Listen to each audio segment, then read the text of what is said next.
컴퓨터 화면 위로 드러난 진실의 파편들이 그의 머릿속을 떠나지 않았지만 다음 날 아침 집안의 공기는 기만적으로 평온했다. 박진우는 습관처럼 주방에 서서 아침을 준비했다. 토스터기에서 빵이 튀어오르는 소리, 커피 원두가 갈리는 고소한 향기, 모든 것이 어제와 똑같았다. 하지만 그의 세상은 이미 뒤집혀 있었다. 30년. 그 길고 긴 세월이 이런 거짓말 하나로 모래성처럼 무너져 내릴 수 있단 말인가? 어제 수업은 어땠어? 그는 갓 내린 커피를 안에 이서윤의 잔에 따라주며 물었다. 그의 입가에는 희미한 미소가 걸려 있었지만 눈은 감정을 드러내지 않는 텅 빈 우물 같았다. 완벽한 가면이었다. 이 가면 뒤에서 그의 심장은 유리 조각 위를 걷는 듯 고통스러웠다. 아, 정말 좋았어요. 새로운 기법을 배웠는데 다들 재능 있다고 칭찬해 주던데요. 저녁엔 친구들이랑 맛있는 것도 먹고 당신도 같이 갔으면 좋았을 텐데. 서윤은 아이처럼 해맑게 웃으며 어제의 즐거웠던 하루를 제잘거렸다. 그 순수한 얼굴을 보며 진우는 속으로 칼날을 삼키는 듯한 고통을 느꼈다. 그의 아내는 완벽한 배우였다.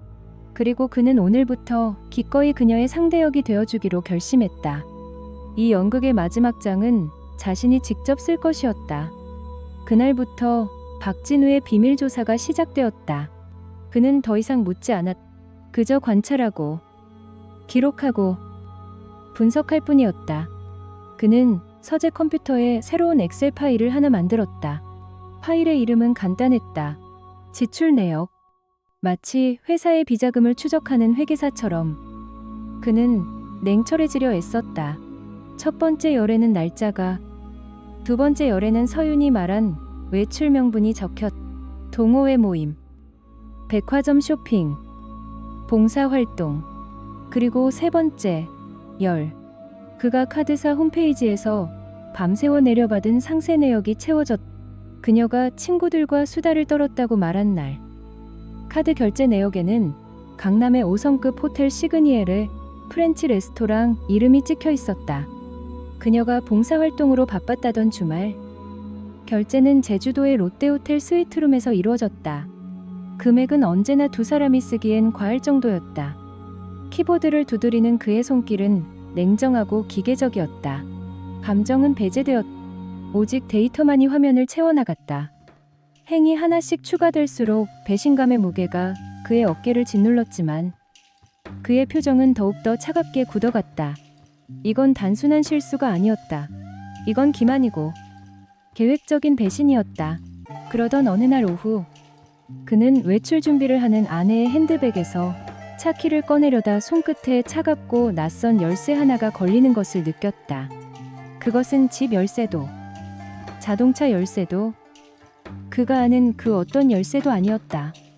작고 낡았지만 어딘가 중요한 장소의 문을 열 것처럼 보이는 열쇠?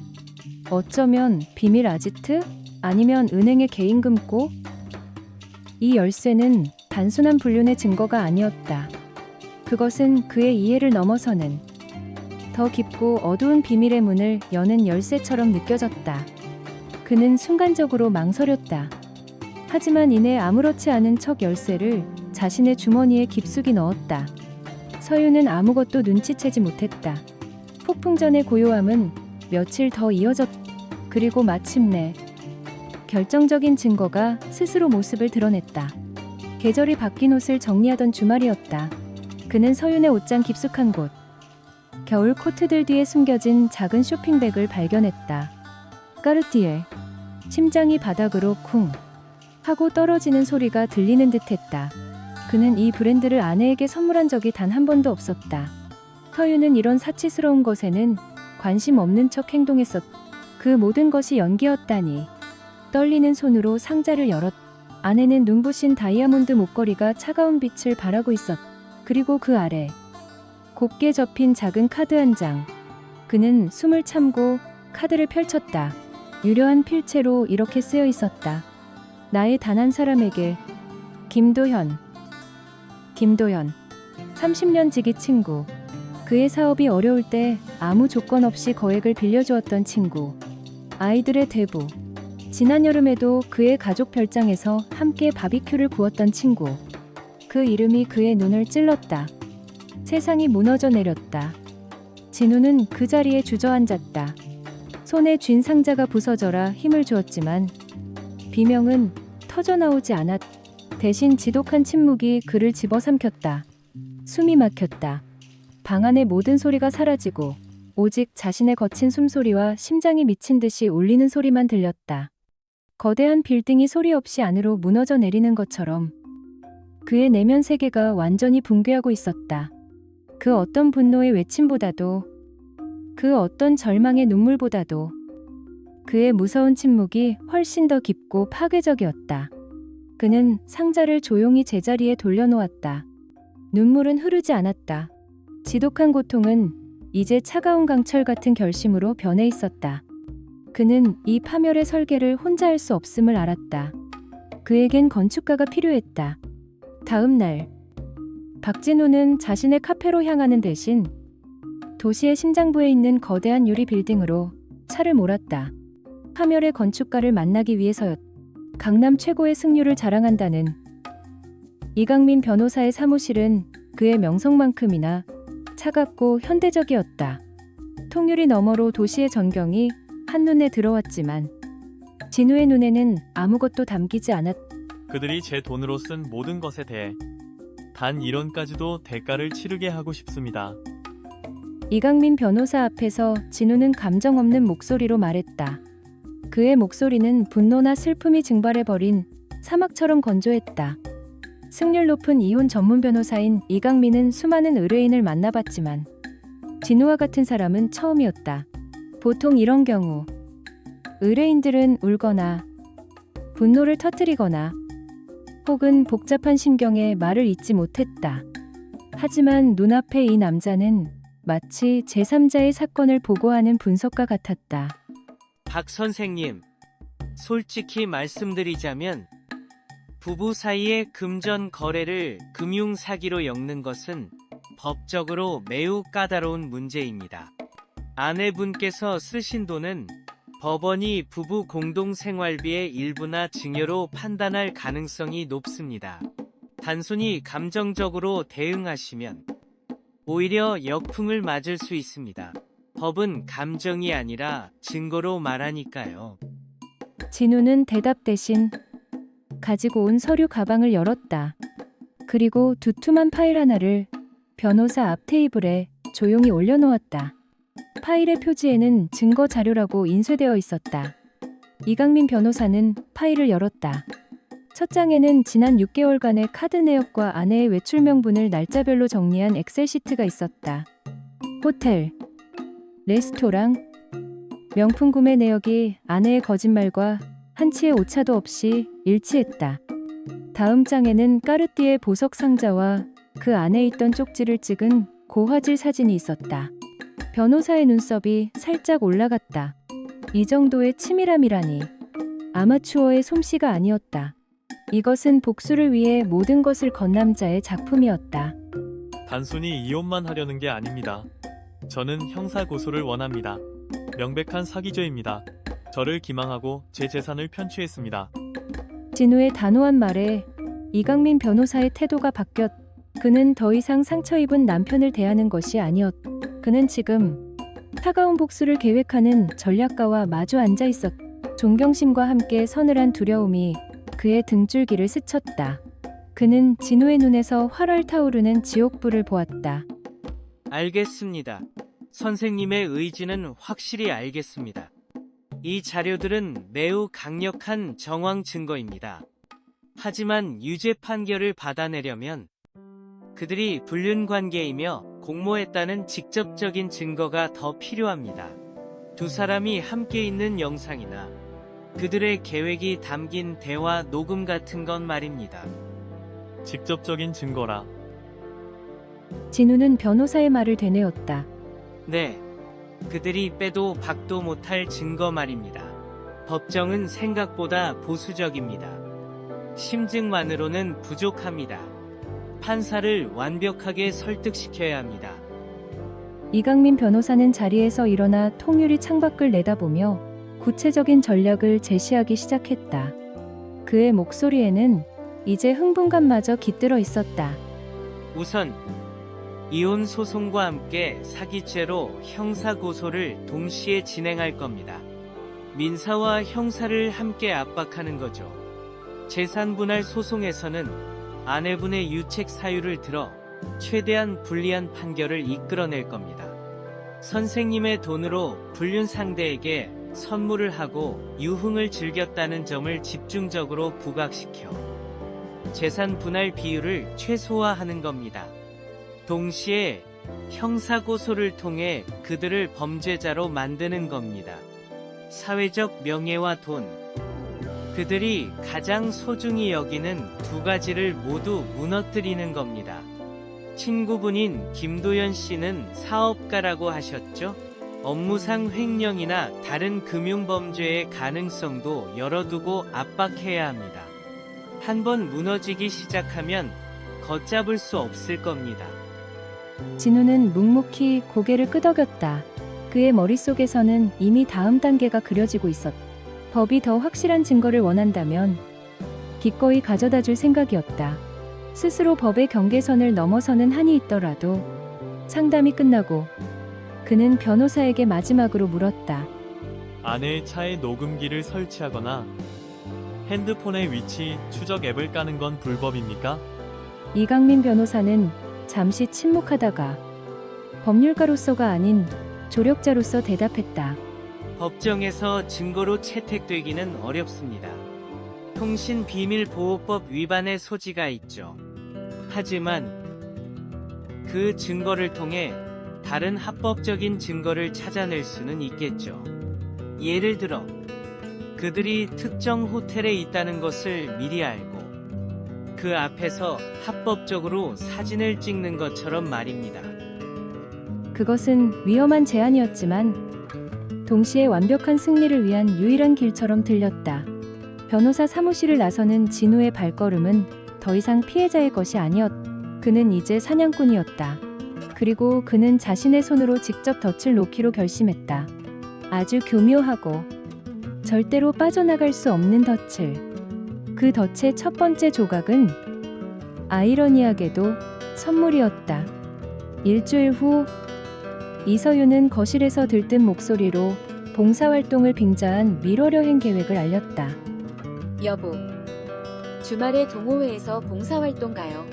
좀 멀리 가야 해서 외박해야 할 것 같아요. 박진우는 신문을 읽는 척하며 조용히 미소 지었다. 그의 눈은 신문 위에 있었지만 그의 모든 신경은 거미줄처럼 집안 전체에 뻗어 있었다. 그래? 고생하겠네. 마침 잘 됐다. 당신 주려고 선물 하나 사뒀는데. 그는 자리에서 일어나 방에서 에르메스 쇼핑백을 들고 나왔다. 서윤의 눈이 놀라움으로 커졌다. 진우는 평생 이런 속물적인 선물을 해본 적이 없는 남자였다. 그는 아내의 기쁨에 찬 얼굴을 보며 생각했다. 이 미소의 값은 얼마일까? 내가 피땀 흘려본 돈으로 산 이 가방 안에서 너의 모든 거짓말이 녹음될 거라는 걸 알면 어떤 표정을 지을까? 이걸 왜? 고생하는데? 좋은 가방이라도 들고 가야지. 진우는 무심하게 말하며 그녀에게 가방을 건넸다. 서윤은 잠시 의심의 눈초리를 보냈지만 이내 값비싼 선물에 대한 기쁨으로 경계심을 풀었다. 그녀가 가방 내부를 살피며 감탄하는 동안 진우의 시선은 가방 안감에 완벽하게 숨겨진 단추만 한 크기의 초소형 녹음기에 머물렀다. 며칠 밤을 새워가며 찾아낸 최고의 성능을 가진 스파이 장비였다.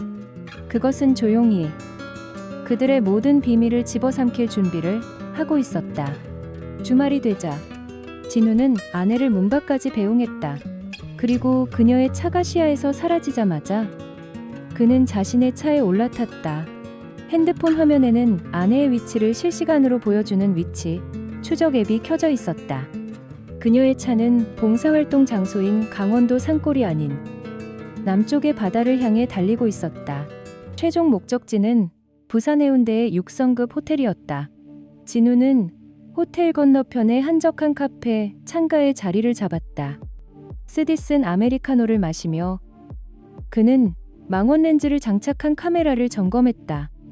손이 미세하게 떨렸지만 눈빛은 얼음장처럼 차가웠다. 얼마 지나지 않아 익숙한 차 한 대가 호텔 로비에 섰다. 운전석에서 내린 남자는 그의 30년 지기 친구 김도현이었다. 그는 조수석으로 다가가 문을 열어주었고 그의 아내 이서윤이 화려한 모습으로 내렸다. 둘은 너무나 자연스럽게 팔짱을 끼고 행복한 연인처럼 웃으며 호텔 안으로 사라졌다. 찰칵, 찰칵. 셔터 소리가 진우의 심장 소리처럼 들렸다. 그는 감정을 억누르며 그들의 모든 움직임을 렌즈에 담았다. 서로를 바라보는 애틋한 눈빛. 김도현이 서윤의 허리를 감싸는 손길. 그리고 로비에서 체크인하는 다정한 뒷모습까지. 이제 반박 불가 증거는 충분했다. 하지만 이것은 시작에 불과했다. 진짜 증거는 아직 그 가방 안에 있었다. 그날 밤 진우는 텅 빈 집으로 돌아와 서재에 틀어박혔다. 그는 가방 속 녹음기를 원격으로 활성화시킨 후 노트북에 이어폰을 꽂아 재생 버튼을 누르자 지지직거리는 소음과 함께 그들의 목소리가 흘러나왔다. 처음에는 평범한 연인들의 미러였다. 역겨움이 치밀어 올랐지만 진우는 표정 변화 없이 듣고만 있었다. 그러다 그의 온몸을 얼어붙게 만드는 대화가 시작되었다.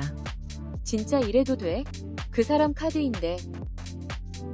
서윤의 목소리였다. 약간의 불안감이 섞여 있었다. 걱정 마. 서윤아. 그 늙은이는 아무것도 몰라. 평생 개미처럼 일만 하던 양반이 뭘 알겠어. 그냥 주는 대로 넙죽넙죽 받았으면 돼. 우리가 쓸 돈 아직 한참 남았어. 내 싱가포르 프로젝트만 성공하면 이런 푼돈은 아무것도 아니게 될 거야. 그때까지만 좀 참아. 싱가포르 프로젝트? 진우는 처음 듣는 이야기였다. 당신은 정말 대담해. 근데 그 사람 가끔은 너무 답답하지 않아? 그놈의 성실함.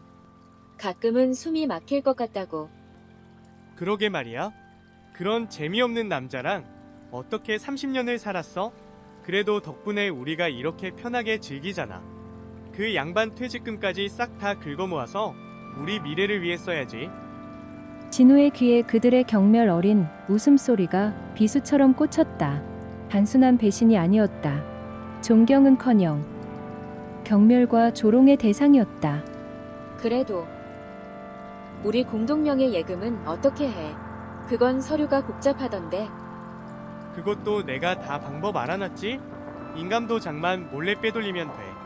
서류 몇 장만 위조하면 감쪽 같을 거야. 아무도 몰라. 돈 다 빼서 우리 둘이 고이 잠적하는 거야. 완벽하지 않아? 진우는 이어폰을 빼던졌다.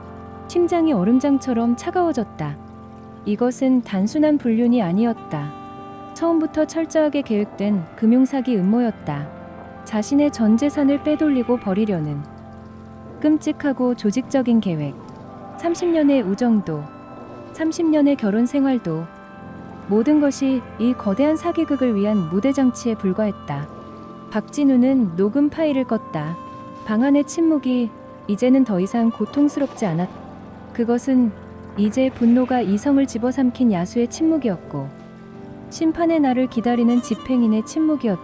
그는 모든 것을 가졌고 이제 모든 것을 끝낼 시간이었다. 그리고 마침내 심판의 날이 왔다. 모든 준비는 끝났다. 박진우는 자신의 카페에서 평소처럼 원두를 갈고 있었다. 하지만 그의 마음은 다른 곳에 있었다. 그는 지금 여러 개의 시계를 동시에 보고 있었다. 모든 것이 정확한 시간에 한치의 오차도 없이 터져야 했다. 그 시각 서울의 한 미슐랭 스타 레스토랑. 이서윤과 김도연은 최고급 와인을 마시며 웃음꽃을 피우고 있었다. 창밖으로 펼쳐진 야경이 그들의 사치스러운 저녁을 위한 배경처럼 빛났다. 정말 이 가방 너무 마음에 들어. 우리 진우 씨가 웬일이래? 평생 이런 거 사줄 사람이라고는 생각도 못했는데. 서윤이 새로 받은 에르메스백을 어루만지며 말했다. 그 양반 이제라도 정신 차렸나 보지? 아니면 당신한테 뭔가 잘못한 게 있거나 어쨌든 우리가 잘 써주면 되는 거야. 그 돈 전부 당신 거나 마찬가지니까. 그들은 서로의 눈을 바라보며 은밀한 승리감에 취해 와인잔을 부딪혔다. 식사가 끝나고 서유는 보란듯이 진우의 카드를 꺼내 웨이터에게 건넸다. 계산해 주세요. 잠시 후 웨이터가 공손하지만 난처한 표정으로 돌아왔다. 죄송합니다. 손님, 혹시 다른 카드는 없으십니까? 서윤의 얼굴이 굳었다. 왜요? 한도 초과일 리가 없는데. 그게 카드 정지 상태라고 나옵니다. 주변 테이블의 시선이 순식간에 그들에게 쏠렸다. 카드 정지라는 단어는 그들의 화려한 분위기와는 너무나도 어울리지 않았다. 당황한 김도연이 급하게 자신의 카드를 꺼내 계산했지만 낭만적인 분위기는 이미 산산조각 난 후였다. 바로 그 순간 또 다른 두 곳에서도 폭탄이 터지고 있었다. 평창동에 위치한 김도연의 대저택. 그의 아내는 우아하게 차를 마시다가 퀵서비스로 배달된 작은 소포를 받았다. 발신인 불명의 소포. 안에는 USB 하나와 남편의 진실이라고 적힌 쪽지만이 덩그러니 들어있었다. 그녀는 의아해하며 USB를 노트북에 꽂았다. 그리고 익숙한 남편의 목소리와 다른 여자의 교태 섞인 목소리가 스피커를 통해 흘러나왔다. 단순한 불륜의 증거가 아니었다. 남편이 자신의 친구를 배신하고 그의 전 재산을 빼돌리려는 끔찍한 계획이 담겨 있었다. 그녀의 손에서 찻잔이 떨어져 산산조각 났다. 같은 시각, 김도연이 대표로 있는 회사의 주요 이사진들에게 익명의 이메일 한 통이 도착했다. 김도연 대표의 사생활 및 횡령 의혹에 대한 내부 고발이라는 제목의 이메일.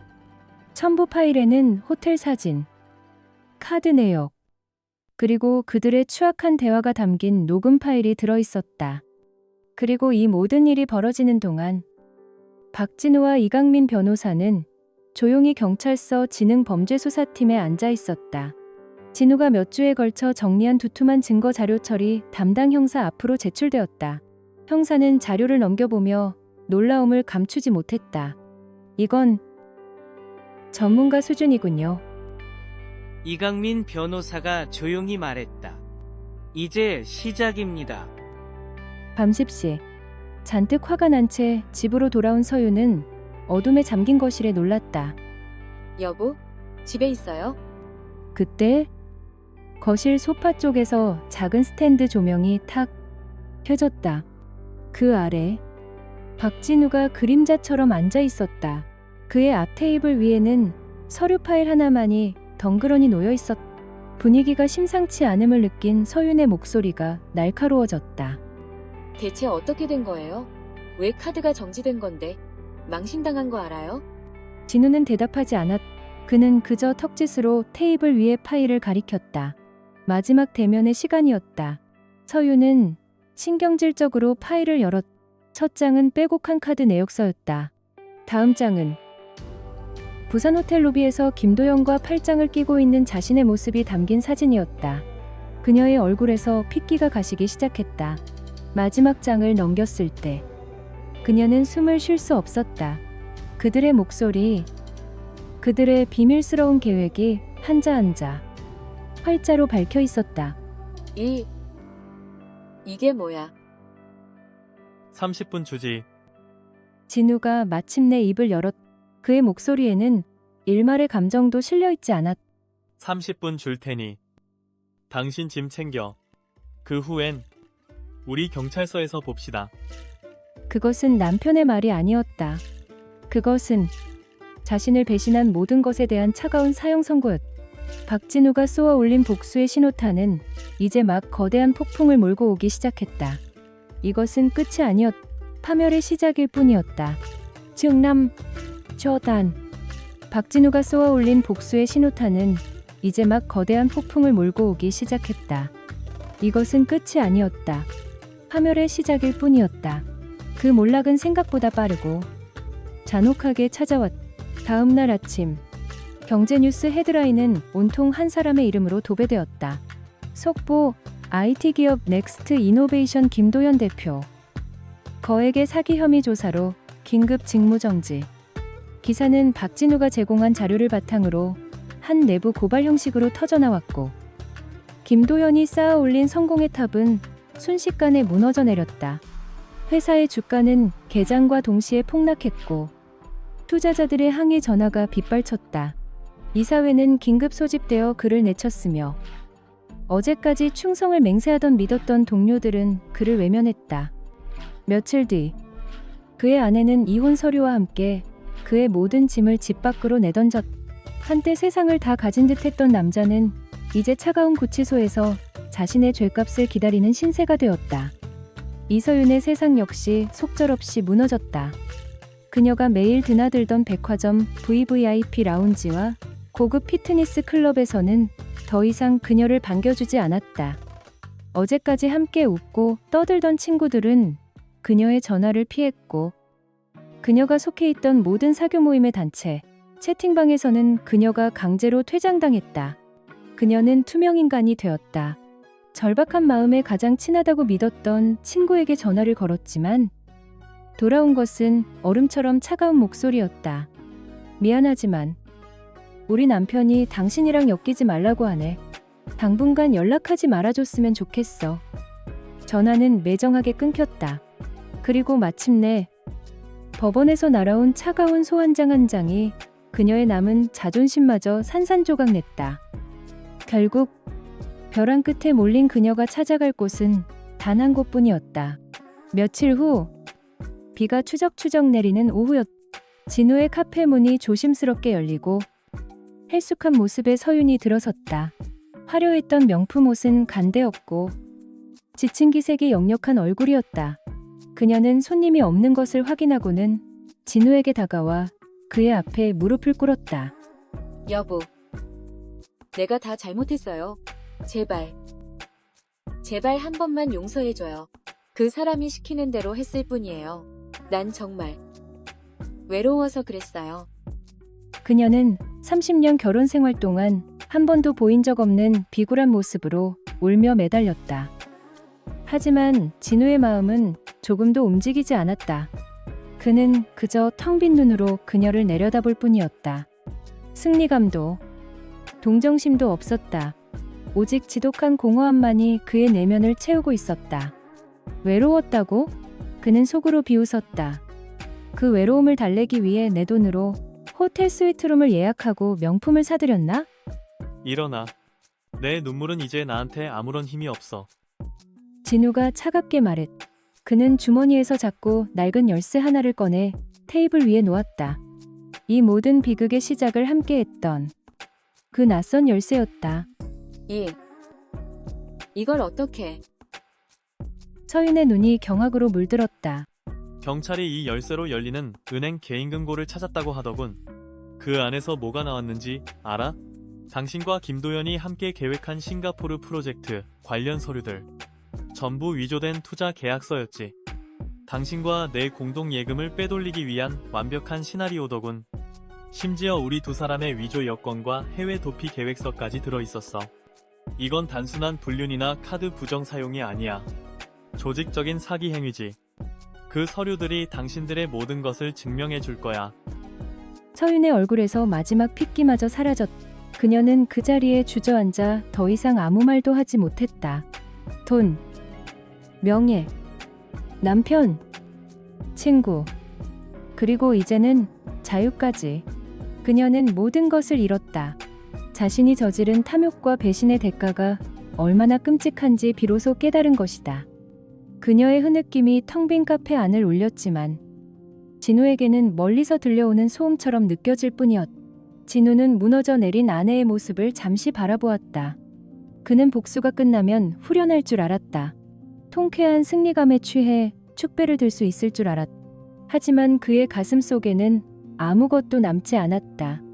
그저 모든 것이 타버린 뒤의 잿더미와 지독한 피로감뿐이었다. 이것이 그가 원했던 것인가? 이 잿더미가? 그는 그들을 파멸시켰지만 그 과정에서 30년 세월의 자신 또한 파괴해버렸다. 복수는 끝났다. 화려한 불꽃이 모든 것을 태운 뒤 남은 것은 차가운 잿더미와 지독한 공허함뿐이었다. 이제 박진우는 이 잿더미 위에서 자신의 남은 인생을 어떻게 다시 세워야 할지 막막한 기분이었다. 복수의 불꽃이 모든 것을 태운 뒤 남은 것은 차가운 잿더미와 지독한 공허함뿐이었다. 이제 박진우는 이 잿더미 위에서 자신의 남은 인생을 어떻게 다시 세워야 할지 막막한 기분이었다. 그리고 6달이 흘렀다. 가을 햇살이 따스하게 내리쬐는 오후. 박진우의 카페 고요는 향긋한 커피향과 나지막이 흐르는 재즈 음악으로 가득 차 있었다. 격렬했던 폭풍은 지나가고 그의 삶에는 잔잔한 평온이 찾아왔다. 모든 법적 절차는 끝났다. 그는 이제 완벽한 혼자였다. 단골 손님 몇몇이 들어와 그에게 눈인사를 건넸고 그 역시 부드러운 미소로 화답했다. 딸랑. 풍경 소리와 함께 익숙한 얼굴이 들어섰다. 소송 기간 내내 그의 곁을 지켰던 이강민 변호사였다. 오늘은 딱딱한 정장 대신 편안한 캐주얼 차림이었다. 변호사님, 어서 오세요. 진우는 환하게 웃으며 그를 맞았다. 더 이상 의뢰인과 변호사가 아닌 친구를 맞는 미소였다. 소식 들었습니다. 김도연은 사기 및 횡령 혐의로 7년형을, 이서윤 씨는 집행유예와 함께 카드 사용액 전액 배상 판결을 받았더군요. 결국 우리가 원했던 대로 완벽하게 끝났습니다. 솔직히 제가 맡았던 사건 중에 가장 완벽한 복수극이었습니다. 무서울 정도로요. 진우는 창밖을 바라보며 조용히 고개를 끄덕였다. 그 말에 아무런 감흥이 일지 않았다. 후회는 없으십니까? 이강민이 조심스럽게 물었다. 후회는 없습니다. 다만 허무하더군요. 30년의 세월을 내 손으로 불태워버린 그 순간은 복수의 끝에 달콤한 승리감이 있을 줄 알았는데 아니었습니다. 그저 텅 빈 벌판에 홀로 서 있는 기분이었습니다. 하지만 그 잿더미 속에서 비로소나 자신을 찾았으니 그걸로 된 거겠죠. 그의 목소리에는 더 이상 분노나 슬픔이 남아있지 않았다. 오직 모든 것을 겪어낸 사람만이 가질 수 있는 단단함과 평온함이 묻어났다. 새로 나온 커피입니다. 한번 맛보시겠어요? 진우는 작은 메뉴판을 가리켰다. 그곳에는 재생이라는 이름의 블렌드 커피가 적혀 있었다. 재생. 이름이 독특하군요. 첫맛은 지독하게 쓰지만 목으로 넘기고 나면 혀끝에 은은한 단맛이 남는 커피입니다. 꼭 제 인생 같아서요. 진우는 자신의 커피잔을 들어 천천히 한 모금 마셨다. 쓴맛 뒤에 찾아오는 희미한 단맛에 그의 눈이 부드럽게 감겼다. 두 사람은 잠시 말없이 커피를 마셨다. 씁쓸하면서도 달콤한 커피 향이 카페 안을 채웠다. 이제 앞으로의 계획은 어떻게 되십니까? 이강민이 물었다. 내년에는 제주도로 혼자 여행을 가볼까 합니다. 평생 가족을 위해, 회사를 위해 살았지 나 자신을 위해 살아본 적이 없더군요. 누구의 남편, 누구의 아빠가 아닌 그냥 박진우로서의 시간을 가져본 적이 없어요. 이제부터라도 내 인생의 주인으로 살아봐야죠. 변호사가 돌아간 후 진우는 홀로 카페에 남아 창밖을 바라보았다. 그의 시선은 더 이상 과거에 머물러 있지 않았다. 그는 이제 앞으로 다가올 새로운 시작을 보고 있었다. 그의 입가에 아주 오랜만에 가식 없는 평온한 미소가 떠올랐다. 길고 긴 터널의 끝에서 마침내 한 줄기 빛을 찾은 사람의 미소였다.